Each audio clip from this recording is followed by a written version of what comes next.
Na prática, o que representa para o agronegócio brasileiro a suspensão do Plano Safra, Cauti? Uma tragédia. Se a gente tinha alguma dúvida que esse governo queria destruir o Brasil, agora temos a certeza.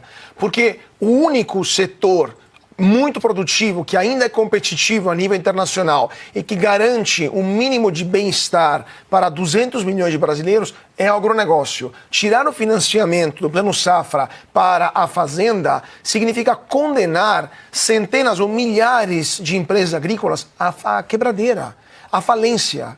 Essas empresas não vão sobreviver. Para o nosso público entender como funciona o Plano Safra, as fazendas, as empresas agrícolas que trabalham muitas vezes com margens apertadas, trabalham com problemas de logística sempre, trabalham com problemas climáticos às vezes, com pragas, etc. Se elas pegarem dinheiro emprestado no banco, aos juros que estão no banco, essa taxa Selic, elas não aguentam, elas quebram no dia seguinte. Por isso que o governo, todos os anos, dá um dinheiro, um crédito subsidiado, que é esse Plano Safra, com juros mais baixos, para garantir que elas possam continuar existindo, continuar operando.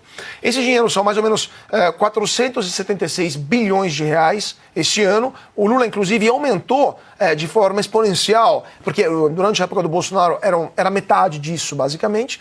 76 bilhões, mais ou menos, vão para a agricultura familiar e 400 bilhões para empresas agrícolas. O governo congelou esses 400 bilhões, ou seja, para as empresas mesmo. Quem é agricultor familiar vai continuar podendo pegar esse dinheiro. Só que essas empresas produzem, exportam, ou seja, o Brasil ganha dólares com o grão, com a soja, com o milho que vai para fora, então teremos problemas com o câmbio. Essas empresas dão emprego para muita gente e pagam imposto. Ou seja, teremos um problemaço no campo e no PIB do Brasil. Até perguntei para a Confederação Nacional da Agricultura uma nota, eles devem estar tão chocados com isso que ainda não conseguiram elaborar, estão trabalhando sobre isso porque é algo gravíssimo isso que aconteceu. Moral da história, essas empresas que já estão quebrando, no passado tivemos um aumento de 500%, né, 500% na recuperação judicial de empresas do agronegócio. O governo está matando o agronegócio. E por quê? E o próprio secretário Seron escreveu isso nesse documento. Faltou dinheiro, acabou o dinheiro. E estamos no dia 20 de fevereiro, não aprovamos o orçamento de 2025, não é um vexame, é um escárnio da República, não tem dinheiro, vamos fazer o quê? Vamos acabar com o financiamento do único setor que ainda produz algo minimamente competitivo do Brasil, o agronegócio.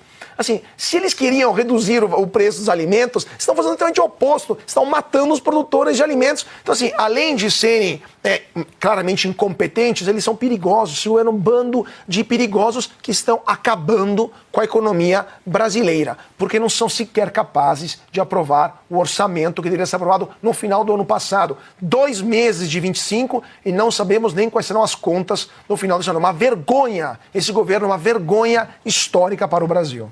É só um agravante. Dinheiro de safra, quando não chega na hora certa, acabou. Você lida com o tempo. A safra daquele grão, por exemplo, é naquele momento.